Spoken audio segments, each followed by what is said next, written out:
Yummy, yummy food. I love food, and I'm watching my horse. Well, it's not my horse, it's my neighbour's horse. Eat his food. That's Sunny. I think he's my horse because I give him carrots and cuddles, and my dogs love him, and he's just amazing. What I love about Sunny is he's passionate about his food. He's obviously up there eating his dinner. I don't know if you can see him, but he looks pretty excited about it. We give him a carrot, he eats it pretty fast. Interesting thing about this paddock, though, that he's in. It's got this thing, if you're from Australia, it's called Patterson's curse. I'm not sure what they call it in New Zealand. My mother used to get allergies from it. It's a weed, purple weed that grows in spring. And apparently it's very poisonous for horses. Sonny lives in a paddock that's got Patterson's curse in it, and he just chooses not to eat it. I've asked the owner what's the story with the Patterson's curse in the paddock, and she just said he just doesn't eat it. Now, what's all this got to do with anything? I love food. I don't know if you do, if it's a pleasurable experience, or if you eat for performance, or if you just eat to stay alive. People eat for lots of different reasons. Some people eat because they're angry, upset, happy. There's all sorts of reasons to eat. One of the things I've worked with, sadly, as an exercise professional, as a personal exercise coach for all of my career path, are people who don't have a good relationship with food. They don't eat at all, or they try not to. And if they do eat, they throw up, or they overeat and they have become very unwell. And they have a horrible relationship with food. So they're using food as a weapon against themselves. Now, some people call it that an eating disorder, disordered eating. So you're not eating because you're hungry, you're not eating for pleasure, you're not eating because it's an enjoyable experience, or you're not eating for nutrition. You're either trying to not eat at all, or you're using food as a way to hurt yourself. Now, as a parent, a teacher, a coach, I'm not a parent, so I've got to be really careful, but I've worked with lots and lots and lots of people who do have parents, and they have a horrible relationship with food. And as I'm out here this evening tonight, it's just the sun's just about to go down, and I'm watching Sonny eating his dinner. My headspace, because I'm always, every day, I'm at Romex every day because I'd love people to be healthy, fit and strong, mentally and physically. Very difficult to be physically healthy when you've got a bad relationship with food. And of course you can't be mentally healthy when you've got a bad relationship with food. So everything from anorexia, which is trying not to eat at all, and I've worked with lots of people where that really is their goal. They don't want to eat anything. Bulimia is the really sad one because you eat and eat and eat and eat and eat, and then you just throw it up, or take laxatives to poo it out or throw it up, or you exercise ridiculously, fanatically, because you've got exercise bulimia. Morbid obesity, and I'll use this as an interesting example. Can you be overweight and healthy? And of course the answer is yes. But that's why I always go to mental health. If you're overeating because you don't like yourself and you're trying to hurt yourself, and or your weight is affecting your health, so you can't live a healthy, productive life because of your weight. I always think it's really sad, because then again that affects your mental health. So what I'm trying to do as an exercise professional is I'd love to, I don't know that humans can be helped. I think that those eating challenges, and I don't like to call them disorders, I think those challenges, they're a lot like being an alcoholic. The challenge, of course, with being an alcoholic is you just stop drinking. You don't stop being an alcoholic, but you can stop drinking. When you've got a very poor relationship with food, you can't stop eating. You still have to eat food. Your body requires nutrition. So what do we do for our kids? I'm not sure that I can help adults, but what do we do for our kids to make sure that they never, ever get an eating disorder? They never have a bad relationship with food. And again, a very controversial topic, but could we consider this? If you're a parent, a teacher, a coach, if you've ever said to somebody that's a bad food, don't eat it, could there be a connection between bad food and if you eat that, you become a bad person? I'll use another example. A lot of cardiologists and just GPs, medical doctors, will share with me that they would prefer somebody to be a smoker and to be overweight but be fit than to be a non-smoker and underweight and be unfit. It's better to be fit.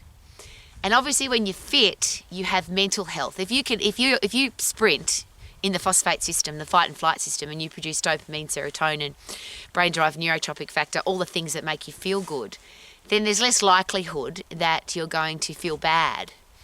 One of the challenges, of course, that those three things, particularly epinephrine, adrenaline and cortisol, the ones that get us going for the phosphate system, they are stress chemicals.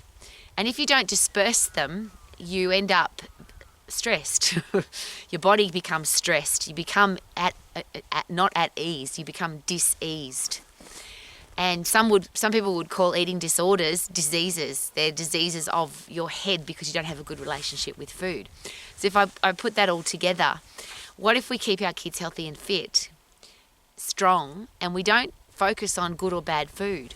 Because if I create stress for people saying that's a bad food, don't eat it, and they want to eat it and can't have it, so they're stressed because they can't have it, or they eat it and feel guilty, because guilt is a terrible stress. It screws up your brain, it screws up your body.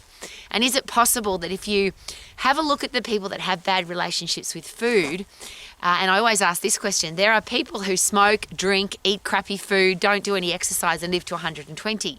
Now you can say they're lucky, but is it possible that the reason they didn't die early is because they didn't stress about being a smoker, they didn't stress about eating crappy food, they didn't feel guilty because they had a bit of chocolate?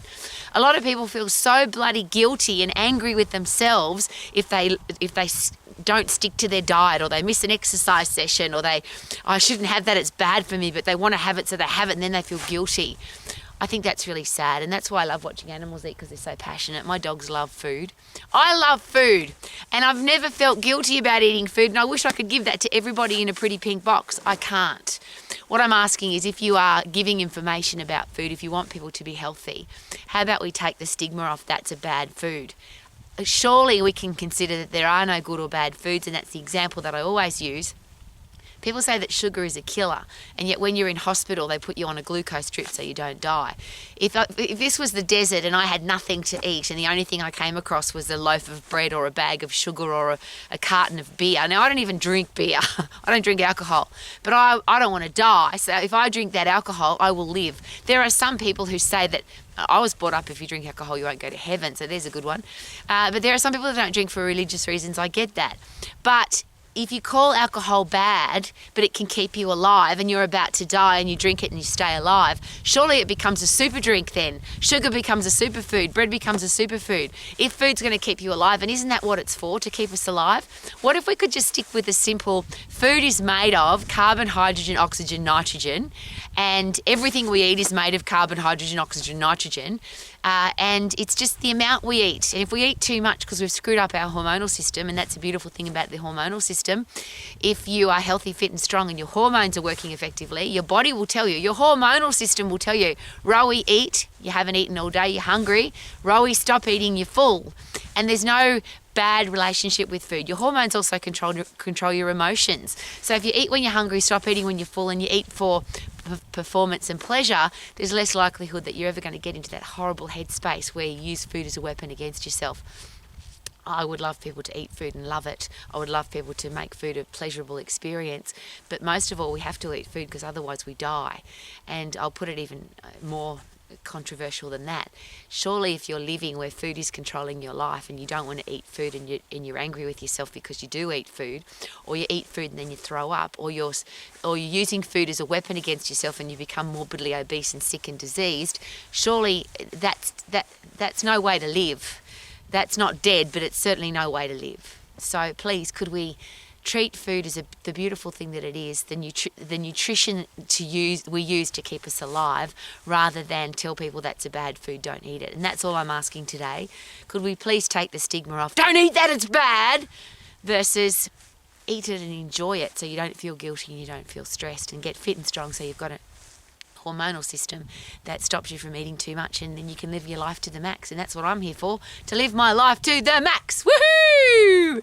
Hello, Sonny. Enjoy your dinner, mate. Woohoo!